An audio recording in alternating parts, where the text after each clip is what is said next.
100 करोड़ सालों में ऐसा पहली बार हुआ है। दो लाइफ फॉर्म्स एक दूसरे के साथ मर्ज होके सिंगल लाइफ फॉर्म बना। एक लाइफ फॉर्म था ओशियन अलगे और दूसरा था बैक्टीरिया। ये जो प्रोसेस होता है इसे प्राइमरी एंडोसिम्बायोसिस कहा जाता है।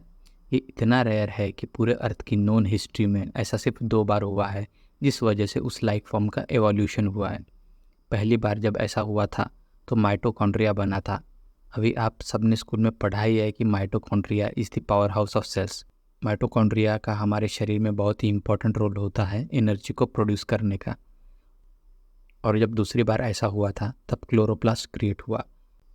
क्लोरोप्लास्ट से फोटोसिंथेसिस होती है जिससे प्लांट्स को एनर्जी मिलती है और ऑक्सीजन रिलीज करने का प्रोसेस भी इसी से होता है। अभी जो साइंटिस्ट ने डिस्कवर किया है उसमें अलगे नाम का जो लाइफ फॉर्म है उसने बैक्टीरिया को अपने अंदर कैप्चर कर लिया। इस तरह से अलगे जो है वो न्यूट्रिएंट्स, एनर्जी और प्रोटेक्शन प्रोवाइड करता है बैक्टीरिया को। इसके बदले बैक्टीरिया अलगे को नाइट्रोजन प्रोवाइड करता है। साइंटिस्ट्स को पहले लगा कि ये बैक्टीरिया अलगे के अंदर रह रहा है।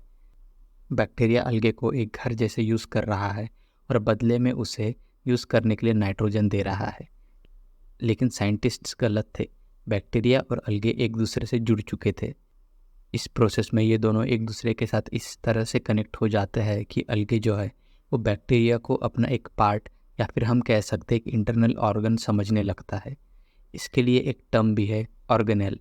जब ऐसा होता है तब होस्ट यानी अलगे का सर्वाइवल और उसका काम बैक्टीरिया के ऊपर डिपेंडेंट हो जाता है। साइंटिस्ट ने ये जो न्यू डिस्कवर्ड सेल पार्ट है इसका नाम नाइट्रोप्लास्ट रखा है। रिसेंट में किए गए 2 नए स्टडीज़ के मुताबिक रिसर्चर्स का कहना है कि ये एवोल्यूशन पिछले 10 करोड़ सालों में हुआ है। वीडियो देखने के लिए धन्यवाद। अगर पसंद आया हो तो प्लीज़ लाइक और सब्सक्राइब।